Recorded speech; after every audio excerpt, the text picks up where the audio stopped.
Penace Lane was directed by Peter Engert. It stars Tyler Mane, Scott Taylor-Compton, John Schneider, Diamond Dallas Page, Booker T, and Renae Geerlings, and it's a level 33 picture.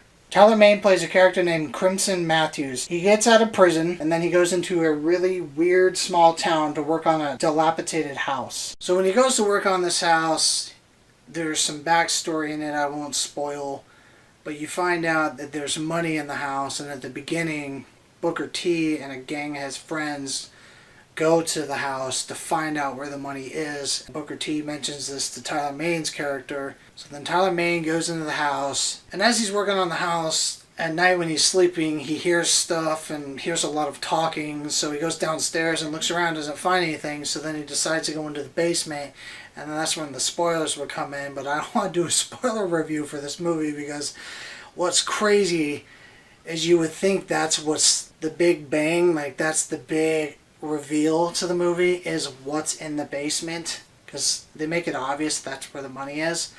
But then when you find out what's down there, it's so over the top, it completely ruins the rest of the film. Because I personally thought the movie wasn't too bad. I just thought the writing was the weakest part. Like, for a low budget indie film, it was actually pretty decent. Cinematography looked really professional, really good.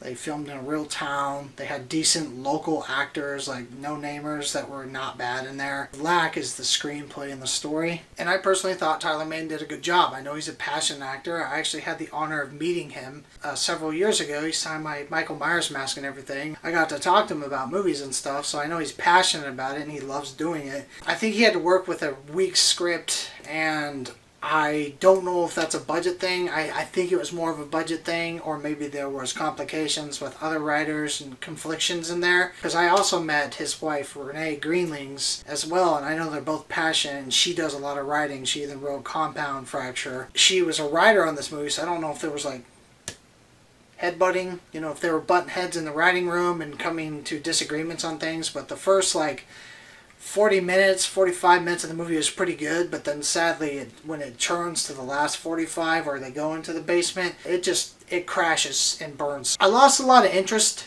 on what's going to happen next. And that just sucks, because they build up to that moment, and there's no climax to that moment because of the way they went about it. It was just way too over the top for me personally. And, you know, I also understand the hard work that goes into movies.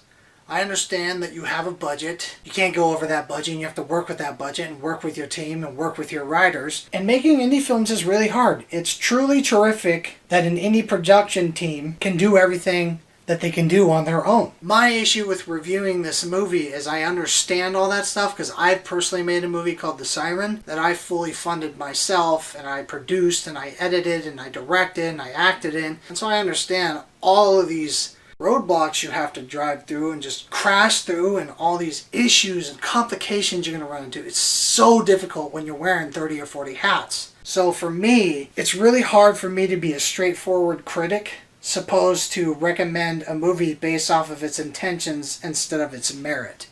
I can't recommend it, because I think horror fans will just find it so incredibly just disappointing because of the climax.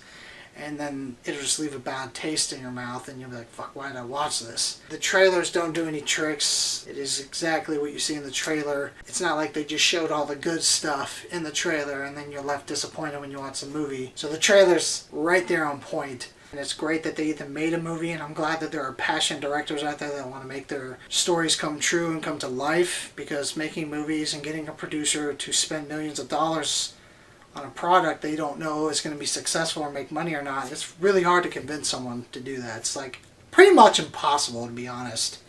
You know, all producers really want now is Fast and the Furious. Transformers, loud fucking noise, baby food, shit. That's all they want now. They just want to just take shit, pull it out of their asshole, and then throw it in our face, and they're like, hey, it makes loud noise, it's really bright. Like Pacific Rim, you see all the bright colors? Look at the loud noises from Transformers. Look at all this pointless action from Fast and the Furious. Do you like it? And then there's stupid moviegoers that are like, yeah, we do. And then they make $800 million. I'm going to grade Penace Lane a C-.